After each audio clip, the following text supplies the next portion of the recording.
right. That's a tough one. Yeah. So, for those of you who don't know me, my name's Andy Sherman. I'm a Bay Area native. I'm a workaholic.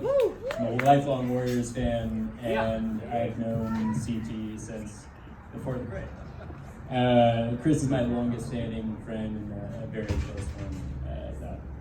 To start it, I really do want to go ahead and thank Dan, Janice, Sean, Joan, and of course Chris and Jane for having us here at this planned and replanned, long-awaited celebration that we've all really been looking forward to. So, sure. Go. So, traveling back in time, back in elementary school, in middle school, Chris and I were in the Boy Scouts together, spent a lot of time hiking, camping, playing basketball constantly at school, at each other's houses, and watching the Warriors play day in and day out. And I'm pretty sure that we were so obsessed with watching the Warriors play at one point in time, we were convinced that we were going to become NBA players because of the supreme confidence that 5'3" Muggsy Bogues playing on our favorite basketball team gave us. We were so confident. So as we moved on to high school, though, we had divergent extracurricular activities. We spent a lot of time at the bowling alley, playing video games, hanging out at Ryan Plum's house. You're right. Or every once in a while getting into just maybe the right amount of trouble. Like the time that maybe we had gone to a unnamed Oakland Athletics house party, Oakland A's starting pitcher's house party that we may or may not have gotten kicked out of. And then 2 or 3 weeks later, we may have gone and TB'd or toilet paper. I'm sorry. Yeah. Sorry. They did it to themselves. Yeah, when he was on an away game. All except in pool party. But we've come a long way over the years, and you know, Chris has evolved in a few ways that really I've come to greatly admire. Chris is incredibly intelligent and hardworking, and Chris knows what he wants. He works very hard to achieve his goals, and his work ethic is undoubtedly something that he has, that he's garnered over the years and learned from his parents, Dan and Janice. He's highly confident, perhaps sometimes overly so. Like the time back in high school, became a Yankees fan overnight and wore a Yankees jersey every single day for seemingly no reason whatsoever, despite the incessant jabs from his friend, from Ryan and I. But in hindsight, clearly that had foreshadowed the desire to move to New York, and something that we should have foreseen. And he has a very warm and welcoming personality.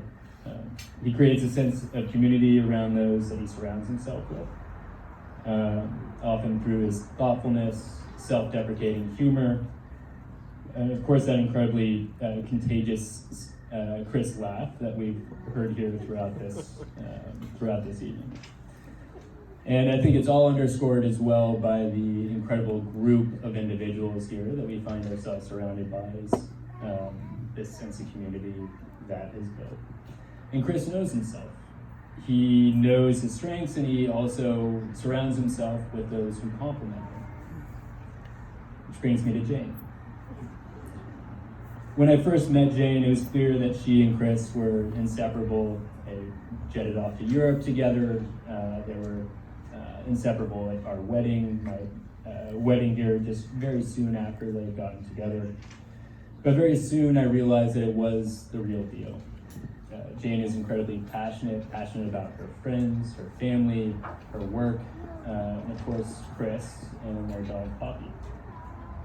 She knows what's most important in life and goes all in. And Chris will be the first to say that It is that full throttle approach that Jane has that complements his maybe more even keel and analytical approach that he'll take at times. And for all Chris's great gifts, Chris has never been much of a social climber. I think I've heard you saying that only 10 minutes ago as well. While Jane has spent so much time planning amazing events for work, planning well-tailored getaways for the two of them, and like a surprise getaway to auto camp in Guerneville for wine tasting for Chris's birthday, not too long after they'd gotten together, which I know Chris was blown away by. And of course, this amazing weekend that we've all been waiting for here.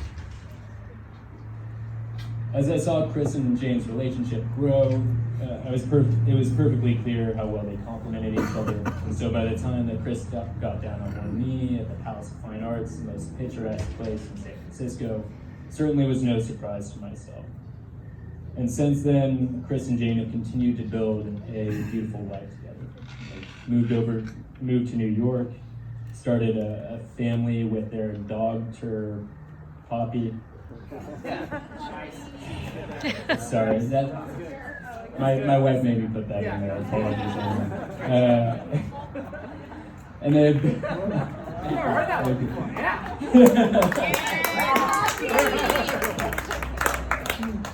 and they built a community of friends together in New York.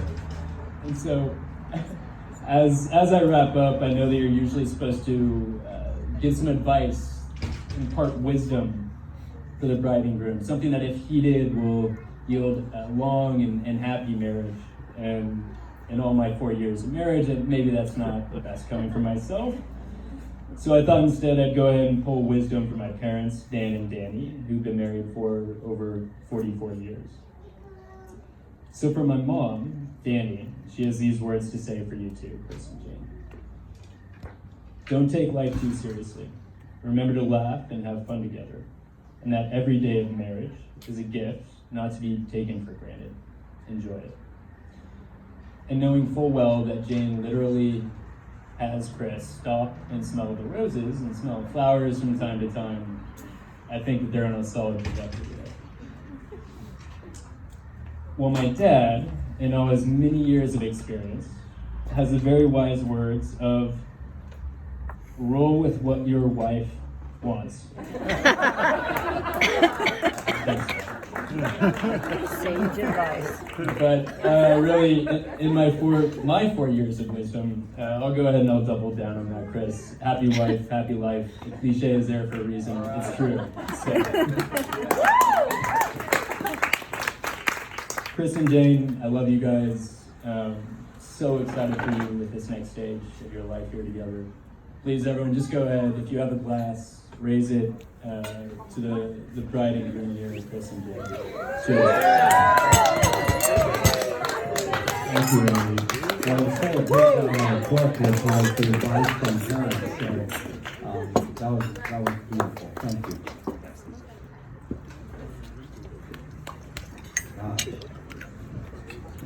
I mean, I would just say to all of you that the wedding party, as I just think about the wedding party just for a minute, I would think of a couple thoughts. First of all, how many of you are there? Oh my God, 20, I think there's 20, is there 21? 21 of you. Secondly, how amazing all of you are. And truly, I know that sounds a little cheesy, but it's really true. And I think in those remarks just from Courtney and Andy, I think underscore that. Just amazing. And then maybe thirdly, as parents, how fortunate we are that you have been a part of their lives. So thank you very much to the wedding party. The next part of this thing is what advice parents might give to, and any final, yeah, no, it's true. It's like, okay, so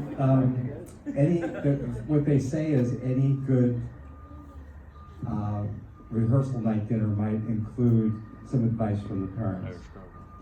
So what we were thinking is, well, wait a second. So Janice and I have been married for almost 37 years. And amazingly, Sean and Joan have been married for 40 years. They just celebrated their 40th year anniversary just a few months ago. So, yeah, round of applause for Sean and Joan on their 40-year anniversary together. So we started brainstorming a little bit, and we were thinking, okay, so what might we offer them in terms of advice? Well, one is follow your dreams, right? A second one might be, let's see, what do I have? Oh, travel the world. Travel the world, follow your dreams, and also keep family and friends close. And then what we realized was that that's basically what they've been doing. So our advice then became very simple, which is keep doing what you're doing and being who you are, because you're two amazing people. So this is and maybe remember one thing, which is that our advice to you would be that your love for each other will continue to grow throughout your married life, as impossible as that might seem tonight. Okay, so the last thing we want to do is do a toast, and then we're going to have John Dempsey come up and present a slideshow that he prepared for this evening. So John's getting ready to set up. Thank you, John. I'll be up here shortly. Okay, so the toast.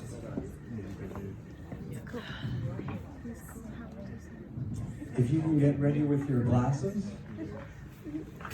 And a toast to Chris and Jane. We come together tonight as one family, united in our prayers and wishes, and we lift our glasses to you. May the love and joy you feel for each other continue to grow throughout your married life. May you always feel the love and support from your newly united family. May God bless you in your journey of life together, and may all your wishes and dreams come true. We love you both. Cheers, Solancha, salute patute, and chin chin.